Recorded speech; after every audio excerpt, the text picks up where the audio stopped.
Hi, guys. Welcome or welcome back wherever you are. So it's finally summer in Australia, and I just want to report in that the rest of the world is actually freaked out and incredulous that the Yeti has got back in, and it does have global impacts. So I just want to reassure you, you're not suffering alone. He's spreading the pain globally with these manic, ridiculous tariffs. I don't understand from a business point of view how he'll be allowed to go ahead with these. How can that be? Do you remember? I digress already, haven't even pulled a card. Do you remember about a month before the election, even less, maybe 3 weeks before the election, the titans of industry sat down with Trump?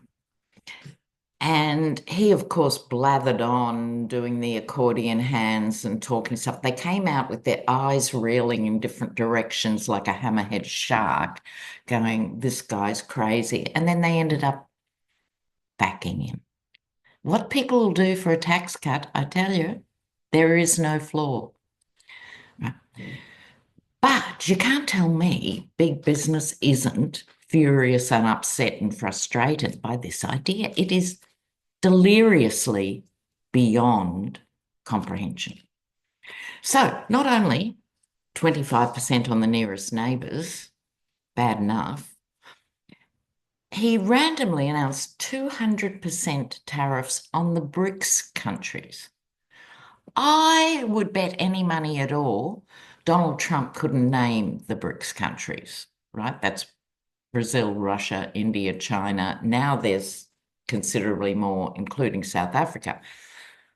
But he's just gone, who are they? 200%. 200% also on John Deere tractors. How to put the agricultural industry offside. You put a 200% tariff on their tractors and then you try and deport their workers.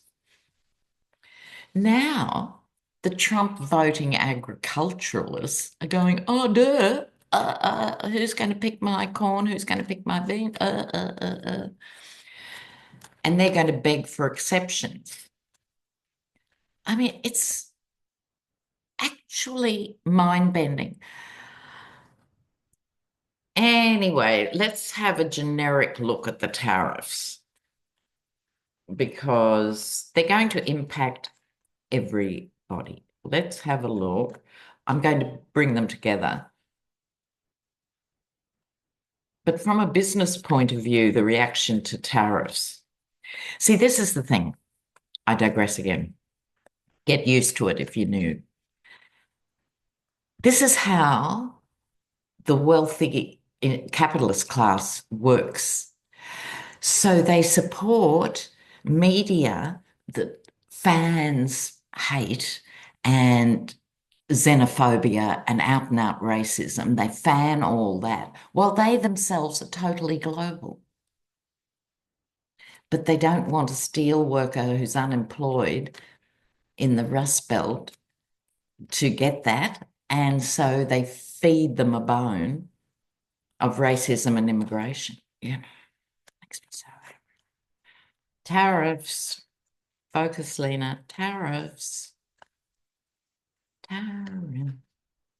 Now, let's have a look.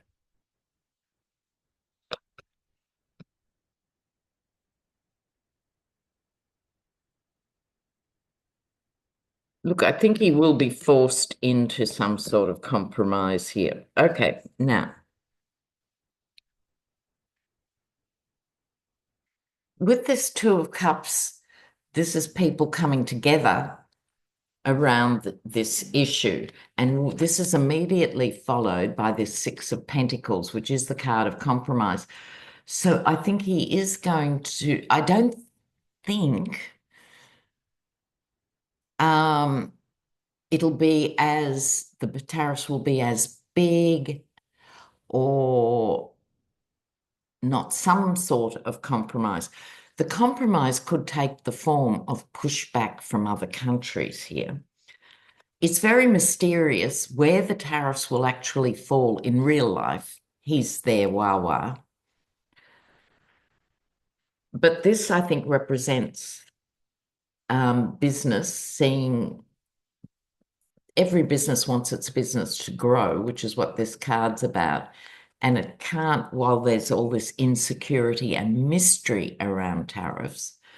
This is the card of nostalgia because MAGA and conservatives generally are under the mistaken idea that things were better back in the day. As someone who lived back in the day, and no, they weren't. No, they weren't, Pet.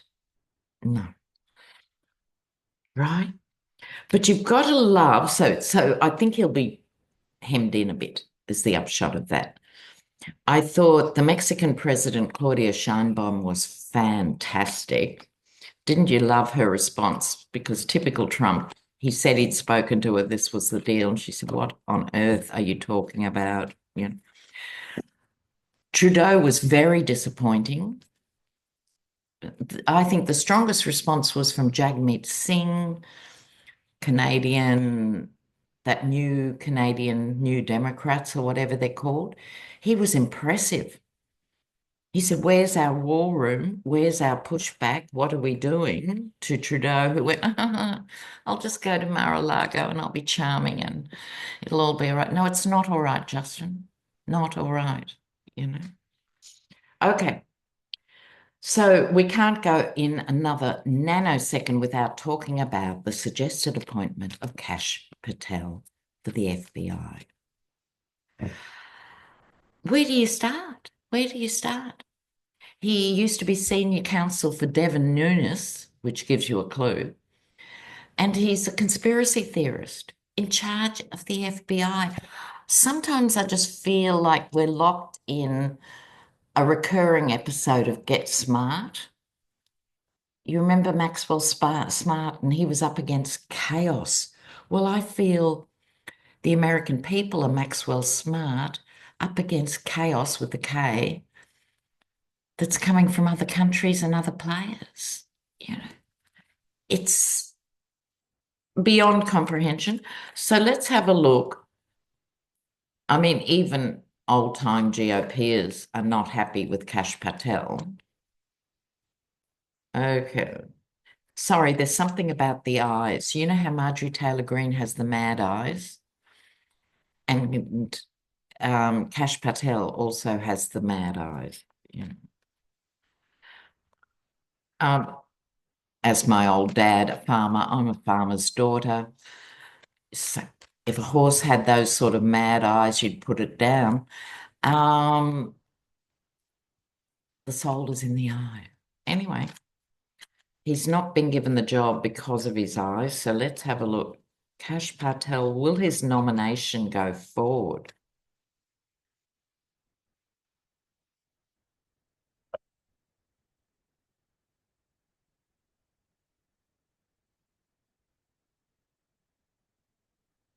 Well, I think this is people getting together again with the Lover's card. Remember, we just had the Two of Cups.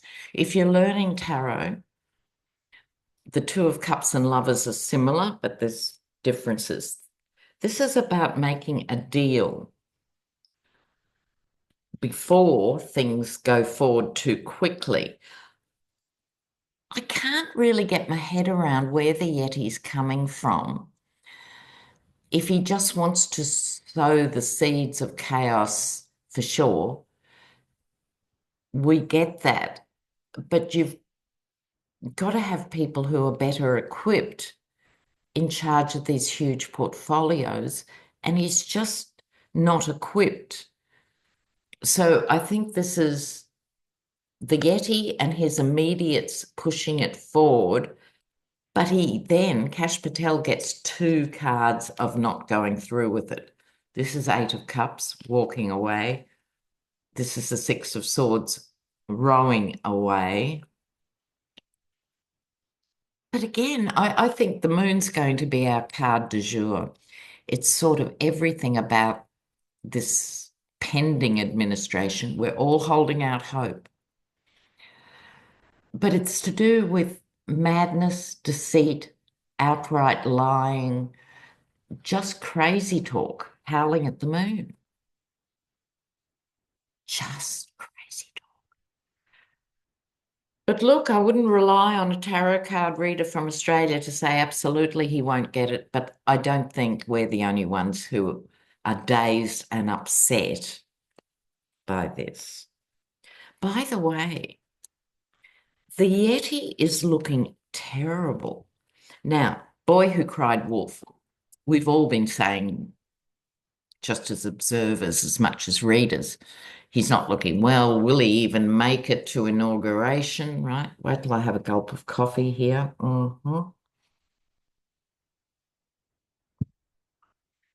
But he keeps doing a Lazarus and coming back from the dead. So I don't want to write him off entirely. But I will say, I was shocked in an unguarded moment when I saw his image, because like you guys, I'm sure you don't want to hear his voice or see his face ever again. However, it's inevitable if you're looking at US news.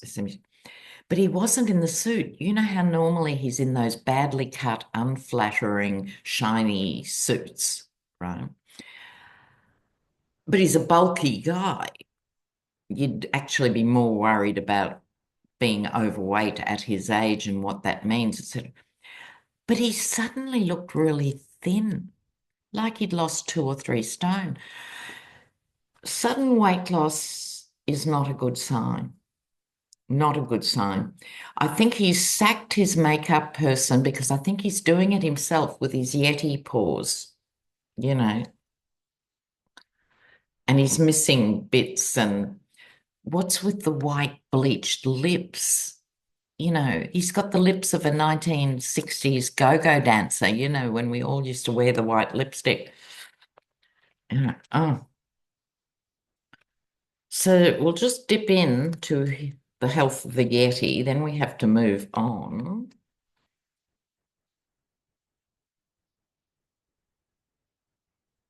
Let's have a look. Okay.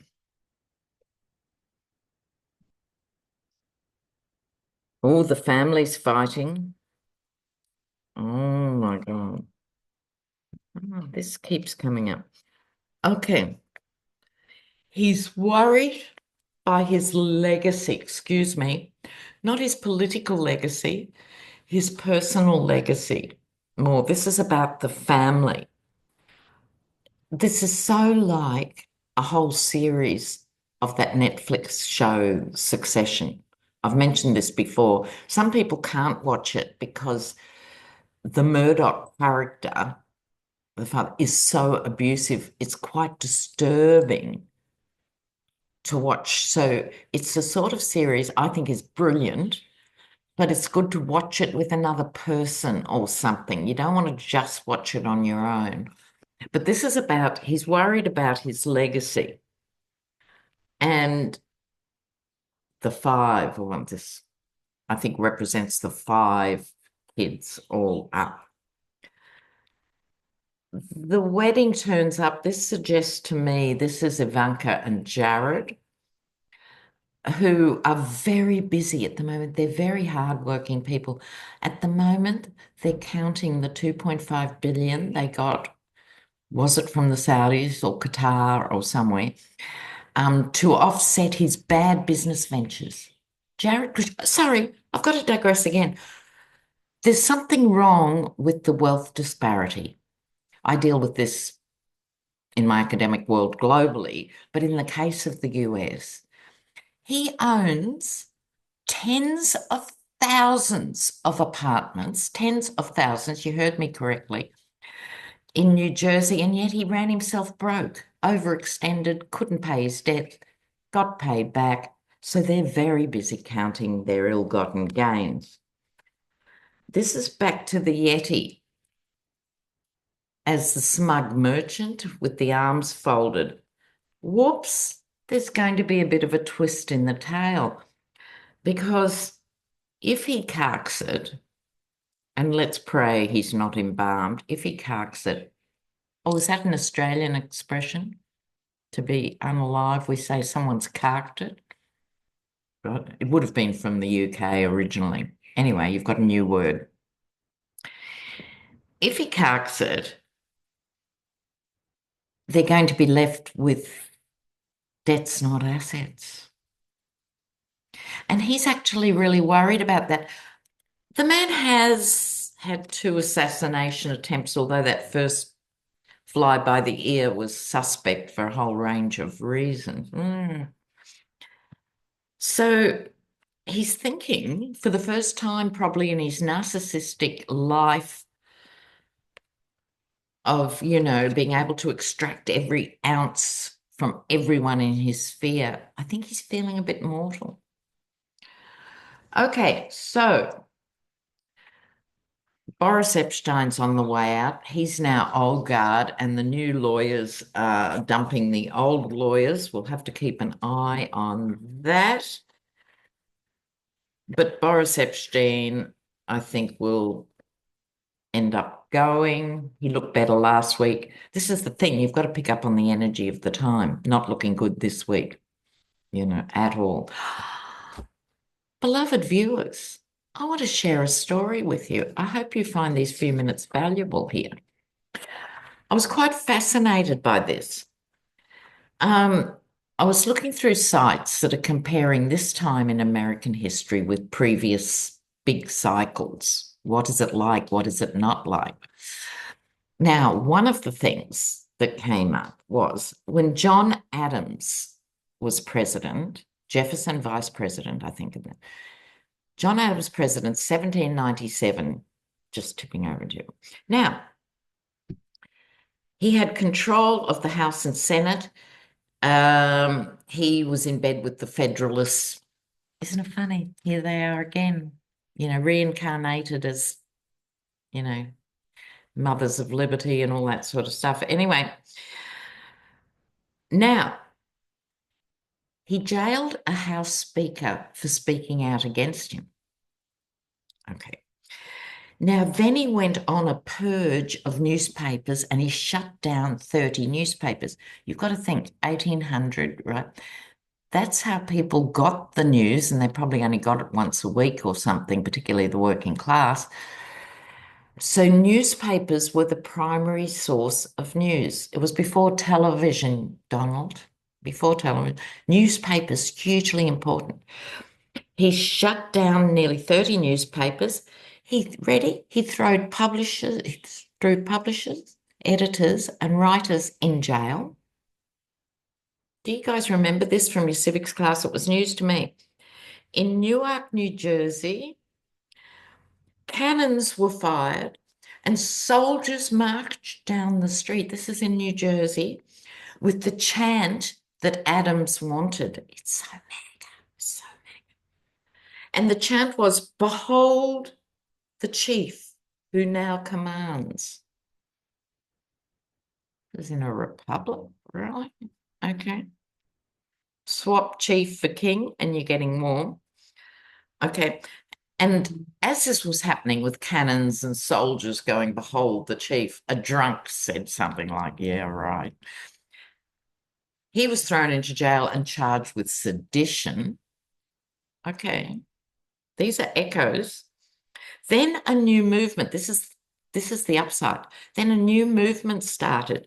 Mass leafleting. It's the equivalent of Substacks now, right? Or even these sort of things that you guys follow and we all follow to find the news without having to deal with, legacy media. I'd prefer corporate media. Let's just call it like it is. No legacy about it. So people started to petition against repression. And that's when Jefferson came back, Madison, and they fought to save democracy. So I think that's an apocryphal story for this time when we are looking at what we're looking at now. Okay. Now, on top of that, we have, Trump auctioned off who to be head of the Navy. It was a behind the scenes bloody auction as he does this stuff. like, and one of his donors who donated for 1.5 million, which in the big picture is not a lot of money, he's been chosen as head of the Navy. Does he have experience? No, of course not, or he wouldn't have been on the short list.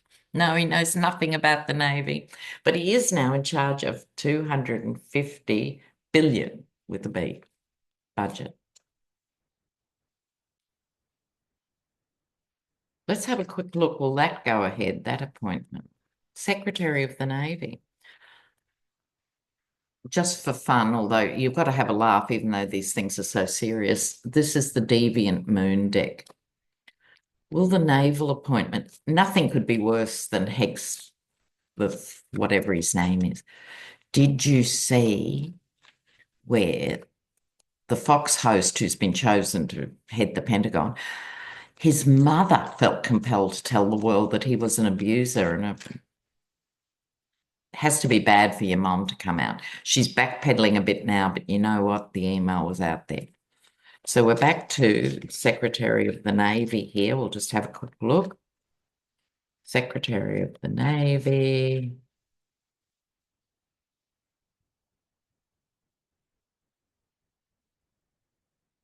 Oh, are they upside down? No, they're mixed. Okay. Secretary of the Navy. Oh my God. These are big cards. These are big cards. And don't let their cartoon-like imagery let you underestimate what they are saying. It's I've got butterfingers today. I can't hold a card without dropping it. This is the Seven of Swords, the card of theft, doing yourself in. This is, I think, the theft of respect and dignity for the United States of America is at stake here. I mean, look at this. Talk about the ultimate sword swallower. Okay. This is about this appointment. The Tower does not need much interpretation. The Wheel of Fortune. Now, this is very important and keeps turning up. Why? Because the United States is looking at a brand new cycle in history, and this is the end of the old, ugly cycle. The Wheel of Fortune governs karma, fate, and destiny. So remember, when you're feeling defeated or down or worried and depleted and anxious, do not let those emotions rule your world. It's really important. It's like it's time. It's time that the real rot has to be dug out, and you guys are important as light workers to represent an exciting, new, just coming of age for modern America. This is a watershed. If there's a lot of hand-wringing and people don't step up and contribute to the new scheme of things, it will lead towards, I don't think it's too strong a word, the collapse of the ideal of the United States, and it'll just become a chaotic rat race without the power and influence in the world, because you cannot keep putting in inadequate people in these big roles and expecting things to be business as usual. So this is karma. But karma doesn't have to be bad. People sort of, karma's coming. No, karma means time to evaluate what was done before and decide to break that pattern and go for good or repeat. But outcome, the Sun. So it will become revealed, at least at his nomination or whatever, what a dreadful creature he really is, this guy. Totally, totally inadequate. Okay, now I'm going to do some cards for you guys now. And while I'm shuffling, I just want to share an Australian story with you now this week. Our government, which is the equivalent of a Dem government at the moment, although you'd never know, you would never know. Coal mining over sustainable energy every day of the week. Very disappointing. They're so centrist, you know.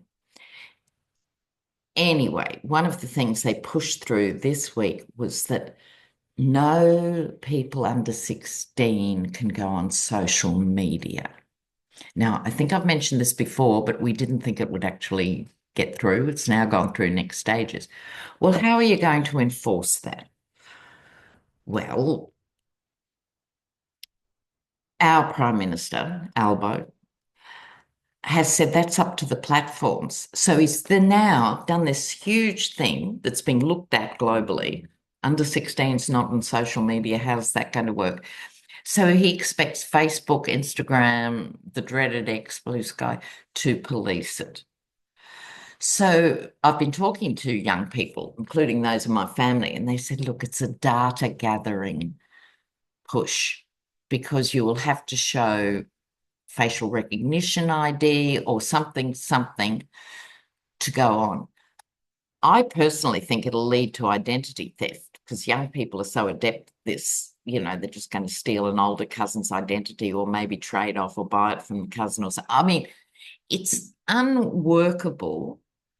These big platforms have been unwilling to do much at all about reining in, some of their excesses. Can you believe it? It is so I just wanted to let you know you're not the only crazy country out there. Now, let's have a look. What you guys need to know just for the next week going forward, how to survive this assault on the senses and the soul that is modern politics. That's what I'm here for, hopefully. So let's have a little look. Let's have a look.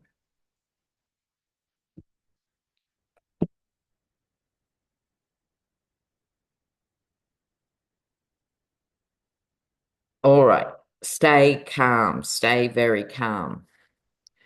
Now, this has been my Kamala card, and although she's gone AWOL, we might see her reappear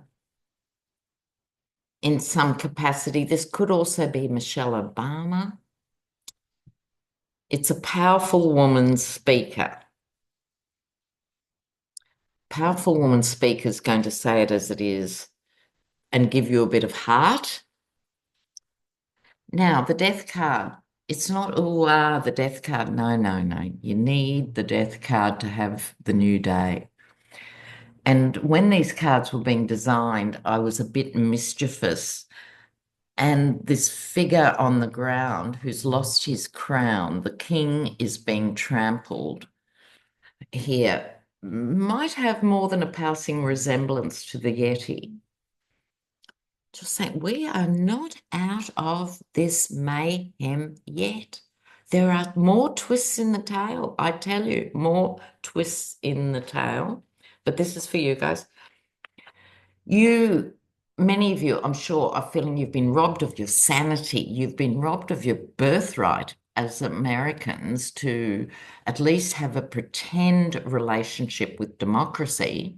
It hasn't been marvelous ever, what with the gerrymandering and what have you, but it's passed as a democracy, and now that's been stolen. So here's the really big advice. The 10 of burdens, 10 of wands, which is the burden. Yes, you're feeling it. What's the good news about the 10s, I hear you ask? This person is nearly at the top of the hill and can lay down their burden. So, there's that saying, a burden shared is a burden halved. And I think that's what this is talking about. Do not, please do not attempt to navigate this next time on your own. Don't do it in isolation. It's too much.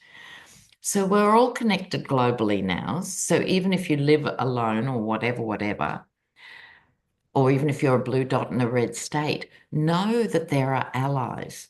But it's time to put down the burden and share the burden, and you will feel better and have more energy to respond to the call. This is the call of righteousness and sanity, not in a religious way. This is sense talking. But at the moment, it's hard. It's so hard, and it's not going to magically evaporate. So you have to have a strategy for coping. But expect more tumult and go Maxwell Smart. I always liked Agent 99, didn't you? She was so cool. She was so cool. So let me know your thoughts in the comments, and you take care of yourselves and each other. So do something randomly kind. Take care, guys. Bye now.